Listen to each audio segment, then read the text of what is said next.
Bueno, las señales de los tiempos a esta hora de la mañana.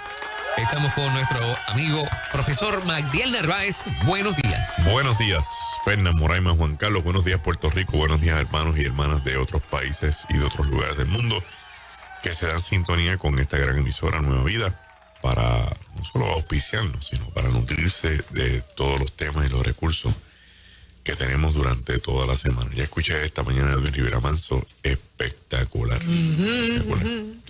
De verdad que una palabra certera y que hay que retomar el tema otra vez de la resurrección y la salvación.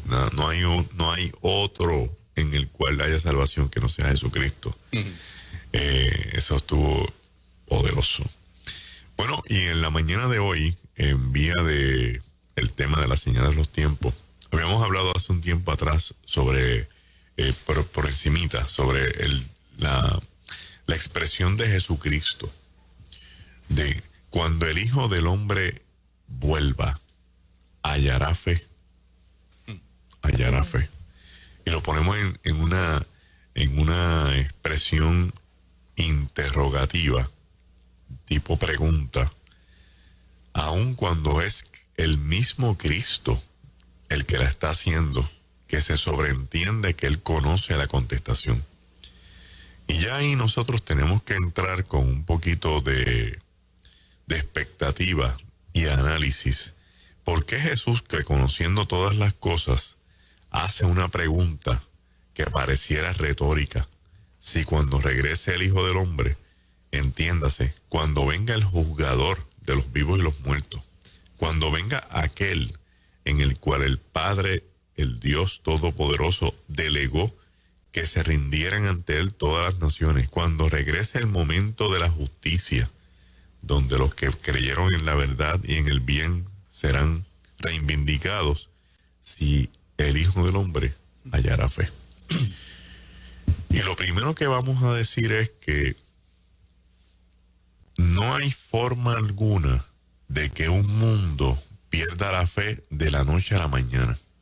Por lo tanto, la pregunta puede ir dirigida en el sentido de un proceso paulatino en el que poco a poco la humanidad vaya perdiendo la fe. Entonces también tenemos que preguntarnos, ¿la fe en qué? Porque Él lo dejó abierto. ¿Hallará fe? ¿Hallará fe en la ciencia? ¿Hallará fe en los mismos seres humanos? ¿Hallará fe en el mundo político que viven? ¿Hallará fe en Dios? Y es interesante porque al dejarla abierta, el concepto que Cristo quiere, me imagino, señalar, subrayar y hacer énfasis, no es en el qué, sino en el aspecto de creer. Si cuando Él regrese, el ser humano todavía tendrá capacidad de creer. Y eso es interesante porque si algo el ser humano ha desarrollado a través de su historia es la capacidad de pensar y de creer. De hecho, para mí son milagros. Pensar para mí es un milagro. Que la gente no se lo está disfrutando porque está dejando que otros piensen por ello. Creer para mí es un milagro, porque es una fuerza interna que uno tiene que aprender a desarrollar para poder expresarla y ejecutarla. Usted cree o no cree, pero a medias no puede creer. Usted tiene un nivel de creencia o usted no tiene un nivel de creencia. Aquí chocan de una forma interesante los conceptos de lo que es la creencia con lo que es la credibilidad. Yo creo y tengo un nivel de credibilidad en X. Cuando la credibilidad se pone en crisis, mi creencia se afecta. ¿Sí? Entonces, pero sería bueno, y en la mañana de hoy este ejercicio que quiero hacer, ir remotamente al Edén. Al Edén. Quiero que vayamos al Edén porque allí surge algo interesante que la repercusión es hoy. Esa historia del Edén que se mira de tantas formas y maneras y que tiene tantos aspectos, yo creo que la miremos entre la guerra o la lucha que surge entre la dependencia de Dios o la independencia de Dios. Yo o dependo de Dios o yo soy independiente. Mientras el ser humano no comió del árbol de la ciencia del bien y el mal, tenía total dependencia de Dios. Miraba a través de los ojos de Dios, comía de la mano de Dios, hablaba exclusivamente con Dios. Tan pronto surge la historia del fruto prohibido, del árbol de la ciencia del bien y el mal, que se traduce en el árbol del conocimiento, pero el conocimiento humano, porque el ser humano estaba experimentando el conocimiento espiritual, que es el de la dependencia de Dios. El conocimiento humano le abrió los ojos. Entonces ahí empezamos nosotros nuestra sección de la mañana. Es como que ellos tenían los ojos abiertos. O sea, Adán miraba a Eva. Y miraban todo lo que había en el paraíso. ¿Qué es esto de que los ojos les son abiertos? Que desarrollaron una nueva conciencia a causa de un nuevo conocimiento que no pertenece al mundo espiritual, sino que pertenece al mundo material. Entonces, ¿es eso malo? No, eso no es malo, porque ese mundo material lo creó el Señor. Lo que era malo era que ahora yo me creyera que porque mis ojos son abiertos al mundo material, yo no necesito depender de Dios. Que porque ahora yo tengo un conocimiento científico, Dios sea un elemento aleatorio en mi relación. Que porque yo ahora he desarrollado una mentalidad tan espectacular que pueda hacer cosas que antes no se podían hacer, incluso resolverle problemas a los otros seres humanos sin la necesidad o la intervención de un Dios, yo desconecte a Dios de mi vida porque tengo este conocimiento. Ese era el peligro. La situación es tan interesante que cuando ellos se enfrentan a Dios, ellos se tapan. Ellos estaban desnudos, pero ahora se tapan. Entonces, en el diálogo, ¿qué les pasó? No, es que sentimos vergüenza. ¿Por qué? Porque ahora tienen el conocimiento. Y el conocimiento le hizo ver que eso estaba mal. Fíjate que entran en un dime y direte ético porque el árbol es del bien y el mal. Entonces hay ahora un elemento adicional en la mente humana. Claro, en aspectos teológicos la gente tiene un debate, una lucha ancestral. De que si esto es así, ¿por qué Dios lo hizo así? Mira todas las calamidades y todas las crisis que tenemos los seres humanos desde ese momento, para aquí y para allá. Lo que pasa es que Dios tampoco puede tener dos monigotes en un Edén con un cerebro nuevo de paquete envuelto en un plástico sin que lo usen. ¿Entiendes? Entonces Dios tiene que dar oportunidad a esta creación de que experimente este conocimiento, dándole las reglas del juego, diciéndole quién es el Dios verdadero, quién es el creador, y en el camino de tu vida, esta experiencia que tú tienes llamada vida no es otra cosa que un tiempo que yo te voy a dar para que tú me conozcas a mí, y conociéndome a mí, vivas conmigo esta vida y una eterna. En otras palabras, que si esto no se hubiera dado, no hay eternidad para el ser humano. No hay eternidad para el ser humano, punto. Dios se quedaba con Adán y Eva en un paraíso y se acabó. Pero ese no es el plan. Entonces la gente cuando dice, pero mira para allá todo lo que ha pasado. Lo que ha pasado es porque la gente lo ha escogido. Porque tenían opciones. Usted tiene opciones. Usted escoge lo que le conviene, usted cree que le conviene, pero no me venga a decir que lo más importante del mundo era entonces tener una vida sin opciones, que todo fuera, como Dios dice, exclusivamente en el orden de Dios, sin que un ser humano dijera, espérate, déjame ver algo. Y yo te obedezco porque tú me tienes sometido a tu poder. Yo te obedezco porque yo no me puedo salir de ti. Yo te obedezco porque esto es lo que hay. Entonces, eso no me define a mí, servirte voluntariamente y por amor. En una relación matrimonial, una relación de pareja, la persona quiere estar ahí porque el otro lo tiene sometido, o quiere estar ahí por amor. Porque si está por sometido, eso no es amor, eso no es una relación, eso es una crisis enfermiza de codependencia. O sea, ¿qué quiere Dios? Que experimentemos el amor y estemos con Él porque lo amamos, no porque le tememos, no porque yo tengo un temor a Dios que me va a matar y me va a destruir. Eso no es. O sea, Dios está en este espacio para que el ser humano entonces empiece a experimentar y Él se queda con el permiso de Creador de intervenir en la historia las veces que tenga que intervenir para manifestar su persona y que le conozcan. Que nosotros desde esta isla del Caribe querramos entender la dinámica de la historia de la humanidad, de cómo Dios se ha manifestado para poder entender es un salto mortal al vacío. Cada mundo, cada humanidad, cada grupo étnico, cada sociedad, cada civilización ha tenido de una forma u otra un Dios que se ha manifestado. Ese Dios nuestro que se ha manifestado de cualquier manera para que la gente le conozca. Esta guerra, entonces, que no empieza necesariamente con Adán y Eva, porque Adán y Eva siguieron siéndole fieles al Señor. Lo que pasa es que las consecuencias de su decisión los alcanzaron. Las historias del Génesis con relación a la descendencia de Adán y Eva no es castigo, es consecuencia. O sea, si hay una crisis es porque las decisiones que yo tomé me trajeron estas consecuencias. Pero no es necesariamente castigo, porque castigo es cuando algo está mal y hay que enderezarlo. Consecuencia es el resultado automático de las decisiones que hemos tomado. Pero si tú sigues el tracto, te encuentras entonces con Babel.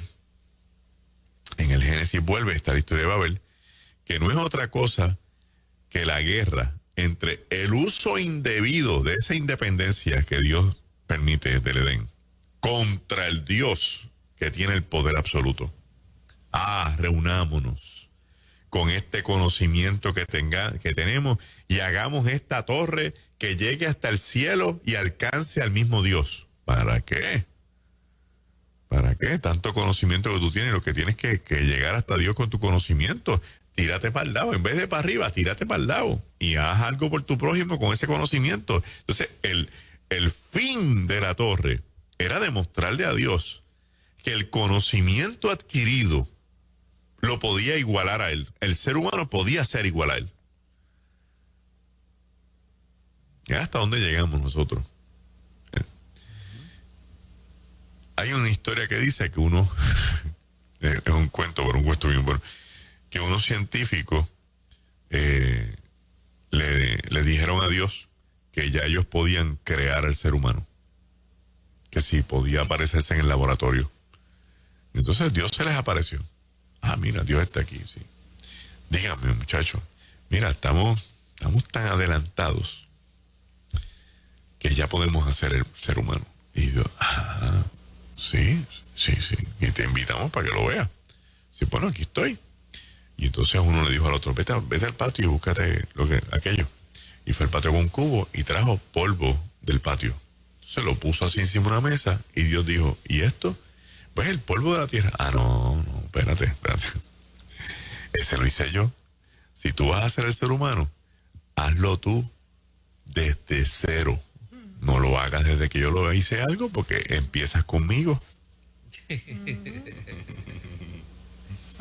Hello. Si vas a hacer algo, hazlo de la nada y entonces estamos compitiendo de igual a igual. Exactamente. No lo hagas de lo que existe porque lo que existe está creado por él. Esta idea de competir con Dios desde la expectativa del conocimiento le ha traído al ser humano grandes crisis, porque el conocimiento no está para competir con Dios, está para exaltar a Dios, está para darle gloria a Dios y sigue dependiendo de él porque Dios es la fuente de toda sabiduría.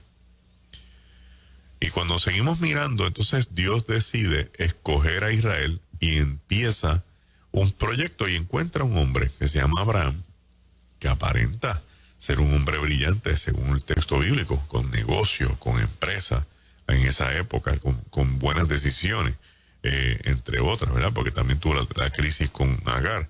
Sin embargo, dentro de su estructura, es un hombre respetable, es un hombre considerado de palabra. Y ahí empieza lo que se llama la saga primaveral de Israel. La saga.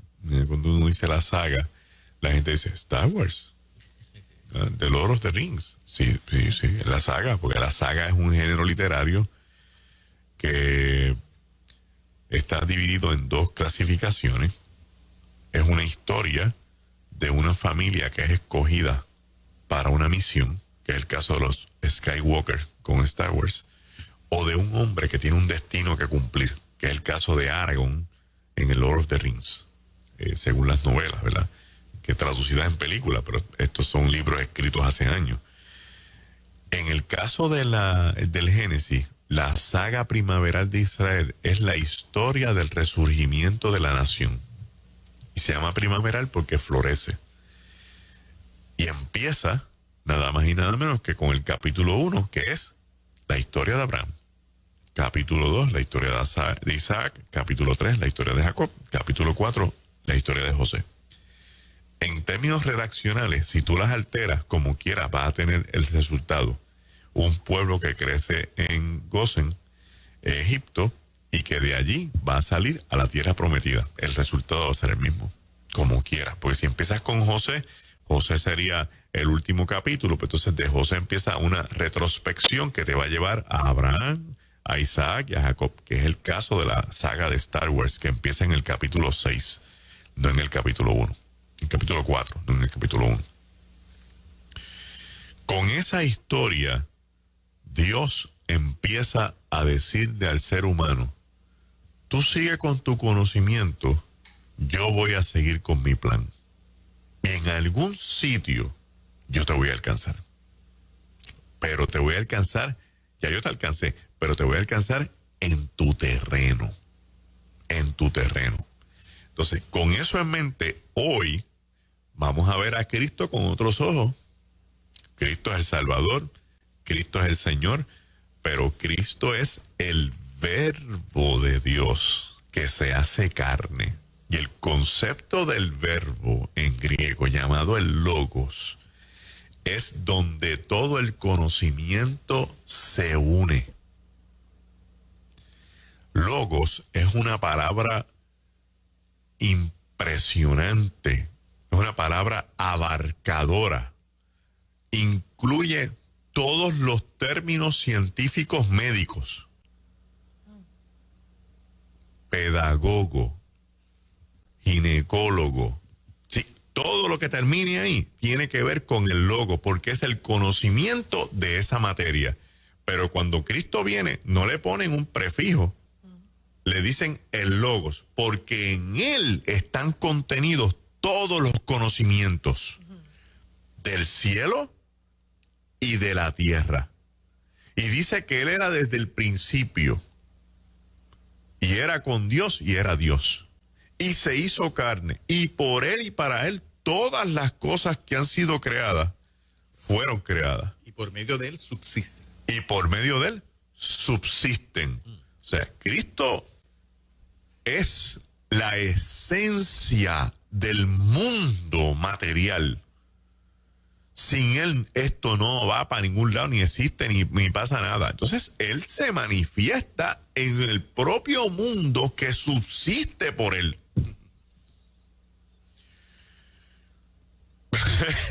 Perdón, es verdad, porque a mí me impresiona a Cristo a un nivel, porque me vuela todos los switches de la mente. No hay forma alguna que el conocimiento pueda alcanzar lo que estamos hablando hoy. Entonces, ¿para qué viene Cristo? A revelarse, a revelar el verdadero conocimiento que está en el Padre, para que el ser humano, a través del logo, a través del conocimiento hecho carne, encuentre la revelación eterna del Padre, que es amar al ser humano para que vuelva ya no al Edén, al estado del paraíso de paz que Dios provee. Por eso Cristo le dijo al ladrón en la cruz, hoy estarás conmigo en el paraíso. Porque no era el Edén, es ese estado de paz que el Señor provee para el ser humano. Ahora bien, Jesús en su discurso plantea que hay que regresar a Dios, que hay que regresar, que hay que volver al Señor, que hay que volver a la relación, que hay que buscar la forma de que Dios sea el primero. O sea, el discurso de Cristo va a la médula del ser humano para que el ser humano suelte el mundo material que conoce desde que se le abrieron los ojos en el Edén y vuelva al estado normal en términos de relación con Dios. O sea, quédate en el mundo material en el que estás, pero desde ese mundo material pon tus ojos de nuevo en el Señor. No lo pongas en el mundo físico. ¿Pero qué pasó? Que Cristo profetizó. Cuando yo regrese, ya yo vine y planteé lo que hay, pero cuando yo regrese, esta humanidad va a tener fe. O sea, cuando tú lo miras desde ese punto de vista, empiezas a entender que el ser humano empieza a evolucionar drásticamente en términos del conocimiento, pero de una forma, lo que se pudo haber tardado 4 siglos, en la próxima ronda te lo reducen en 2, en la próxima te lo reducen a 1, en la próxima te lo reducen a 2 o 3 años, al punto que hoy nosotros estamos viendo cambios científicos y de conocimiento humano vertiginosos de un día a otro. De un día a otro. Por ejemplo, la gente está bien interesada en saber si hay vida en Marte. Y están locos por encontrar una bacteria, una cosa y qué sé yo, que les dé un hint. Sin embargo, se han despreocupado de la vida en la Tierra. Porque tanto conocimiento, tanto adelanto, no va a la par con el valor que tiene el ser humano, que fue el que Cristo quiso establecer con todos los conocimientos en su manifestación cuando vino a la Tierra. El ser humano queda rezagado en términos de la pobreza, del hambre, de la enfermedad, de las diferencias, de las desigualdades, de las injusticias, mientras que el conocimiento nos quiere llevar más allá, lo que implica que el conocimiento va a beneficiar a un grupo de gente y va a rezagar a otro grupo de gente. Mira a qué nivel ha llegado esto, que la evolución de la mente humana, al amparo de la profecía de que en los finales de los tiempos la ciencia aumentará, ha traído un efecto mental, social y cognoscitivo totalmente ofensivo, crítico e injusto al ser humano. ¿Por qué? Porque entonces la creencia empieza a balancearse. Tú le preguntas a la gente, ¿en qué tú crees? Y la gama de contestaciones no se hace esperar. Y mira qué cosa interesante. Los seres humanos, aunque haya ateos que quieran decir lo contrario, los seres humanos somos gente de fe. Eso, pero en todos los aspectos de la vida. Vamos a empezar con algunos ejemplos rápidos. 1, usted va al médico. Usted no va al médico a dudar de él. Usted va a descansar en la opinión de un profesional.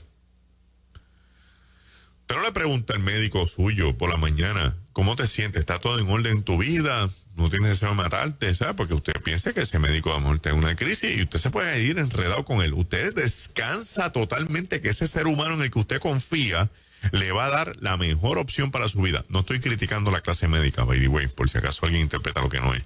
Estoy diciendo a qué nivel nosotros descansamos en un profesional de la salud. Los padres y las madres que llevan sus nenes de 0 añitos a 3 añitos a un cuido, tienen fe en que la gente que está allí los va a cuidar bien, los va a atender bien. Usted no tiene los ojos puestos a las 8 horas que deja a su hijo allí. Usted espera que a las 3 de la tarde, cuando usted recoja a su hijo, esté sano, salvo, sin un rasguño, porque usted descansó en que esa gente va a cumplir con su palabra. Usted se monta en un avión a ir 8 horas de viaje. Usted no va donde el piloto a la cabina a preguntarle, está todo en orden, hoy no tienes instinto suicida, el avión tiene gasolina, estamos ready. Sí, okay, usted sabe y se sienta. Además, la lucha suya es evaluar quién se va a sentar al lado, por si acaso el espacio va a estar incómodo. Esa es la realidad. Y un Uber, no montamos un Uber. Monté un Uber sin pensar que ese tipo no se quiere estrellar contigo. Sí. Tú no piensas en las catástrofes, tú no piensas en una mentalidad tan pesimista y tú tienes un optimismo natural. Por último, tú vas a un restaurante que dice, este restaurante está el chef fulano de tal, que este tipo es lo mejor que hay haciendo pasta y qué sé yo. Tú no vas a la cocina a ver si el chef está allí. Y si está allí, tú no le preguntas, usted no tiene intención de envenenar a la gente hoy. Usted confía en lo que va a pasar allí. Entonces, que muchos actos de fe. Que hermano, todos los santos días. Todos los días usted piensa que todo va a estar bien. Esa es la forma de pensar porque estamos diseñados de esa manera. Pero ¿qué ha pasado?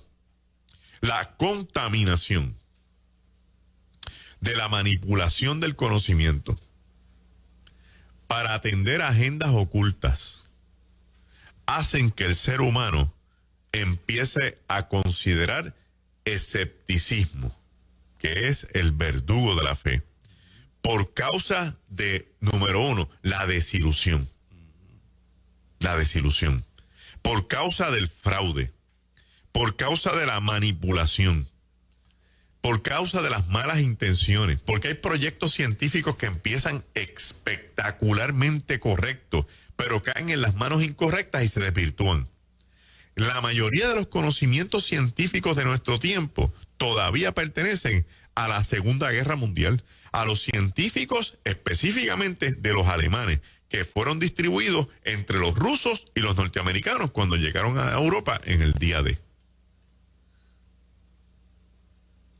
O sea, un movimiento tan desastroso como el nazismo tenía las mentes científicas más poderosas. Y que aportaron mucho, pero la gente empieza a desilusionarse.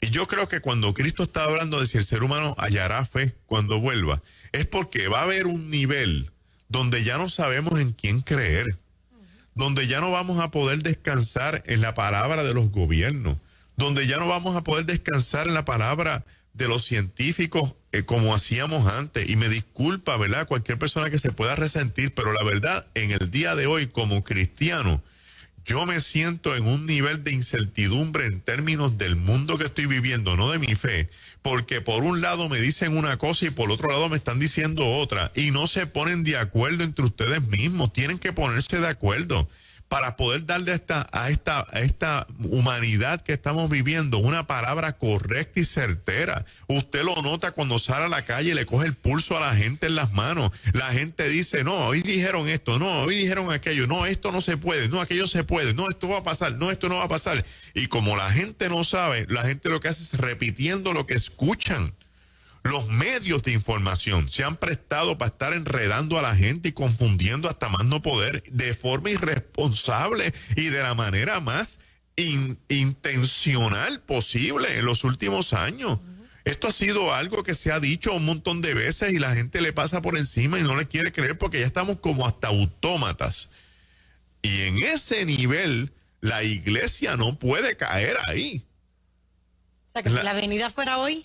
La iglesia anda en peligro porque la iglesia ha estado sucumbiendo ante la información que se les ofrece, ante lo que supuestamente los científicos van a hacer, ante las noticias que el mundo trae. Y la fuerza de la iglesia está en una fe puesta en un Cristo que no cambia, porque todos los conocimientos verdaderos están en él. Si Cristo pregunta si va a hallar fe en la tierra cuando regrese, que sea con otra gente, pero no contigo que eres creyente, porque dentro de la iglesia se está desarrollando un nivel de incredulidad increíble. Se está desarrollando un nivel de falta de fe por desilusión, por decepciones, por elementos de fraude en términos de la misma fe, Porque el cristianismo se ha esparramado de tal forma que cualquiera tiene revelaciones, y las revelaciones que traen son cosas manipuladas para adelantar la agenda, violando hasta los textos bíblicos, porque los seminarios, los institutos no están siendo fieles a la fe que proclaman y que predican. Entonces la academia va por un lado y la iglesia va por otro, y nosotros necesitamos levantar la voz, porque yo no quiero ser de la gente que cumpla esa profecía que Cristo estableció. Yo quiero ser del mundo contrario, de que cuando Cristo dijo hallará fe, y es bueno, Señor, yo no sé los demás, pero conmigo yo sigo creyendo en ti. Y cuando yo hablo de estas cosas, tú sabes, la imagen que a mí siempre me viene en este aspecto es los músicos del Titanic. Los músicos del Titanic, de la película, dijeron, esto se va a hundir. No hay botes para todo el mundo. ¿Qué vamos a hacer? Vamos a tocar. Seguir tocando. Vamos a tocar la mejor pieza. Y mirarse, dice, ha sido un placer compartir con usted. Y tocaron la mejor pieza de la noche, hundiéndose. ¿Eso es fracasar? No, eso es ser fiel a lo que uno cree hasta lo último. Eso es tener la fibra correcta de lo que yo creo y lo que yo espero. ¿Hacia dónde nos lleva este mundo? Yo no sé, pero no espero de ello nada mejor de lo que el Señor me pueda superar. Te voy a dar algunos ejemplos de cómo esto va variando. Recientemente, no sé si saben, que se dio con éxito el primer trasplante de rostro estético. No es porque la persona tuvo un accidente y le reconstruyeron el rostro, porque ya eso se hacía. Sí, Connie Culp fue una de las primeras a raíz de un disparo. Exactamente, ella misma se provocó. Ajá. Y entonces quedó destruida. Ajá. Y la reconstruyeron. Y entonces, no. Pero esta vez es por estética. Esta vez es alguien que esté inconforme con su rostro. ¡Wow!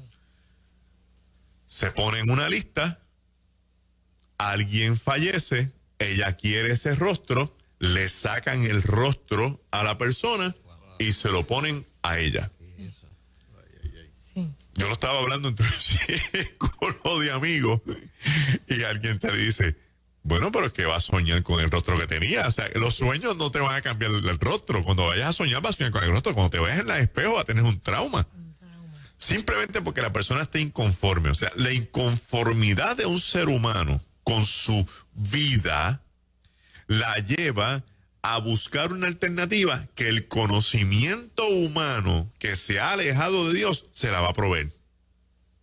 ¡Wow! ¡Qué fuerte! A ese nivel. Se intentó en Italia hace un tiempo atrás el trasplante de cabeza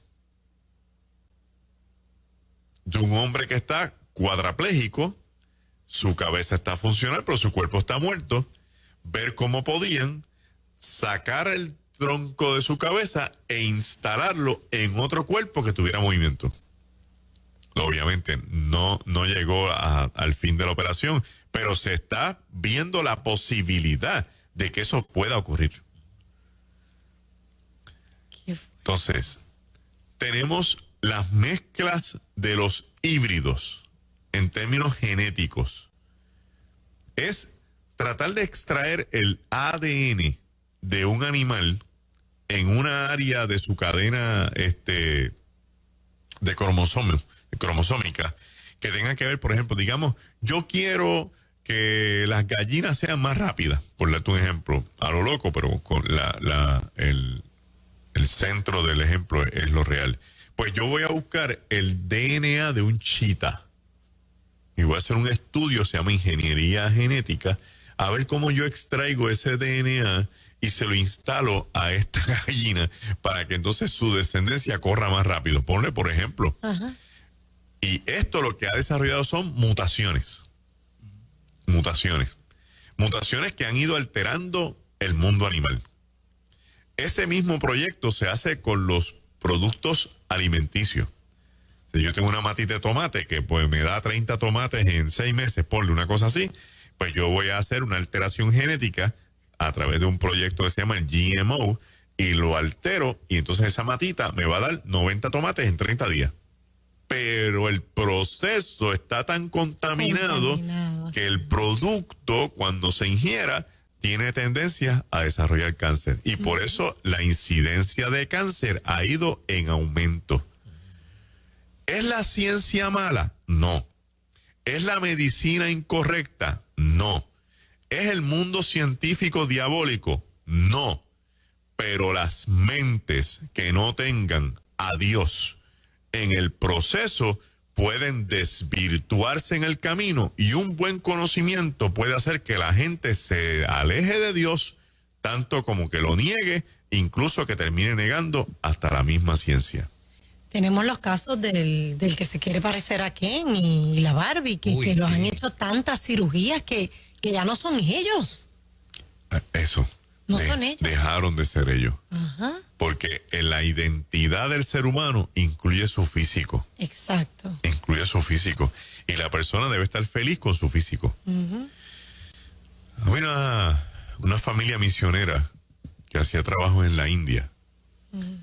Y todos en la casa eran de piel oscurita, tipo indio, ojitos negros. Entonces, todos salieron, blanquitos de ojitos azules, pero ella salió indiecita con ojos negros, y ella lamentaba que no tenía la misma estructura física de su familia. Y se fueron de misioneros a la India, y algunos de los miembros de la familia se fueron para otros lugares, y ella se quedó en el norte de la India, donde hay una gran cantidad de gente agrícola, pero había invasiones en ese tiempo de movimientos musulmanes.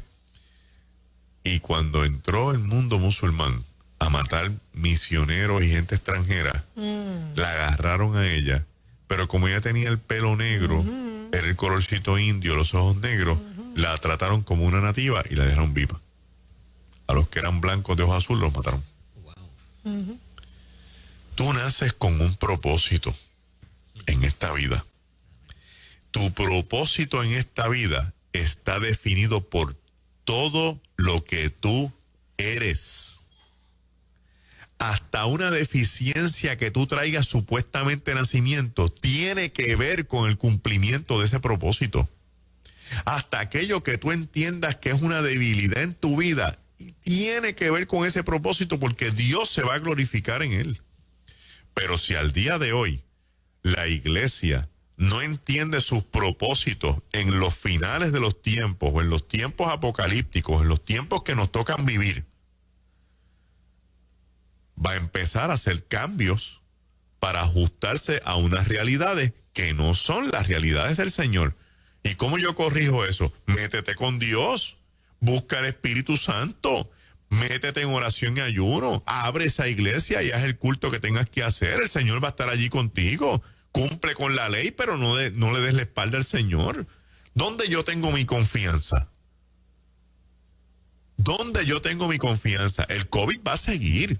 Esto va para largo, olvídese de eso. Entonces, ¿dónde va a estar mi confianza? ¿En nuevas vacunas, en nuevos científicos, en nuevos médicos? ¿O voy a empezar a confiar en el Señor de verdad, que yo voy a estar bien, que mi familia va a estar bien, que el Señor me va a suplir, que Dios va a guardar mi casa? ¿En dónde está mi confianza?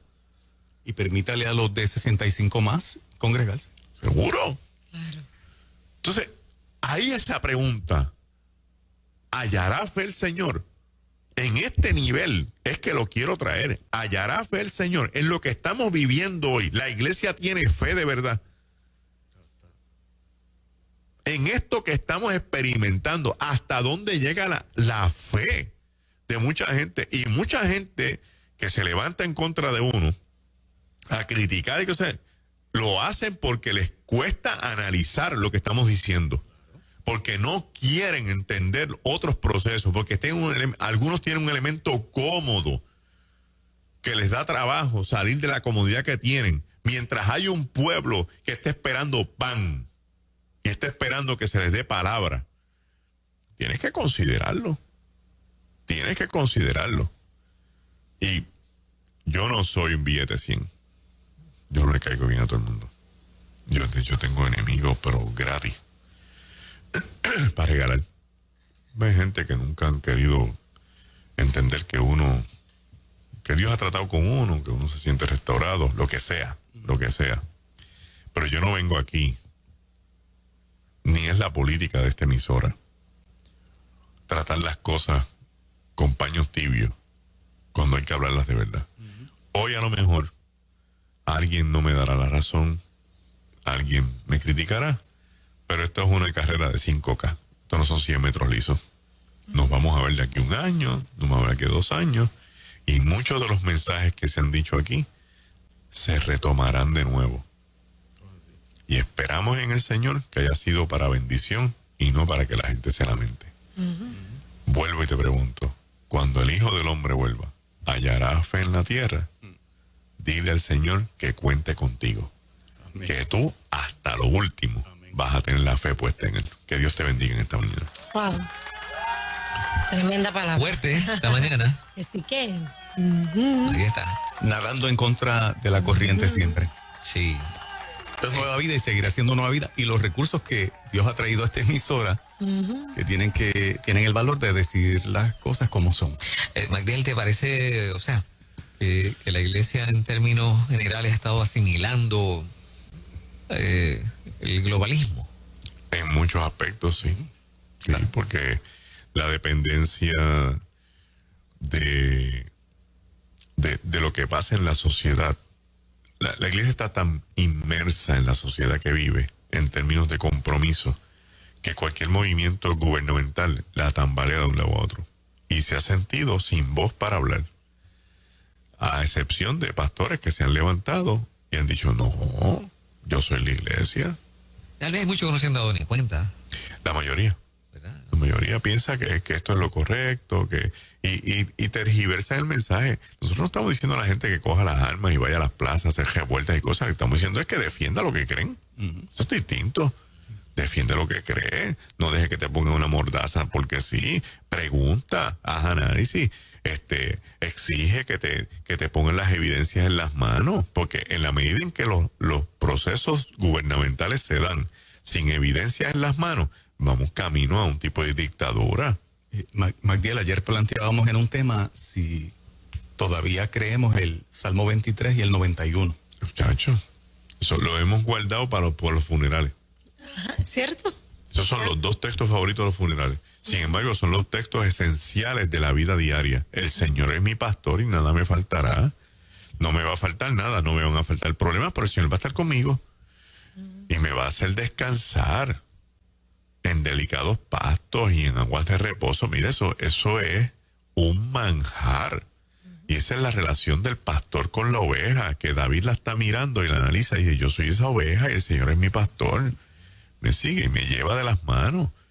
Y entonces me guarda en el valle de sombra y de muerte. Para una oveja, ese valle es lo mismo. El de los delicados pastos y agua de reposo es el mismo de sombra de muerte. Lo que pasa es que en el sombra de muerte apareció un lobo, apareció un oso, apareció un león y le cambió la estamina a la oveja. Pero ¿qué dice la oveja? Yo voy a confiar porque tú estás conmigo.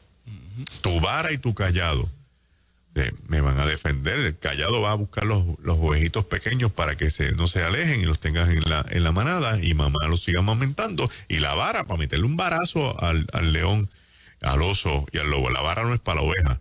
Y últimamente esa vara se está usando para las ovejas. Las ovejas no se le entran a varazos. Las varas son para los pastores, el lugar donde el pastor escribe el diario de su vida y también el instrumento de combate para defenderse de los animales salvajes del campo. Entonces, lo que pasa es que ese es el tiempo de las varas. Si fuera nuestro tiempo, a lo mejor el Salmo diría: tu AK-47 semiautomática me guiará, me cuidará. Pero en aquel momento no había eso, lo que había es una vara. Una vara. Y se escribía la historia. Y se escribía. Por eso cuando David va contra Goliat, Goliat le dice: tú vienes contra mí con piedras y palos. Es la vara y el callado, porque en esa vara está escrito: Jehová me ungió para ser rey de Israel. Yo no soy el almuerzo tuyo. Ahorita hablas de la carrera y muchas veces no queremos permanecer en la carrera por miedo a lesionarnos. Correcto. En las carreras hay lesiones, hay muchas lesiones, pero la ventaja es que tú vas a tu paso poco a poco. Si te lesionas, te recuperas y vuelves y sigues. Pero no queremos estar, o sea, si no es sin lesión, no estoy dispuesto a correrla.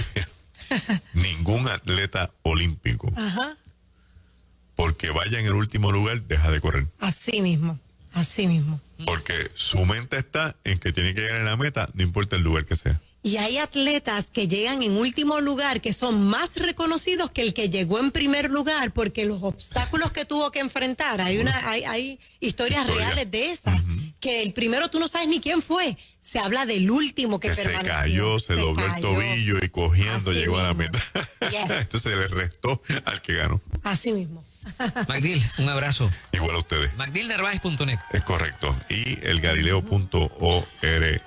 Gracias, Magdiel. Buen día. Bendiciones. 97.7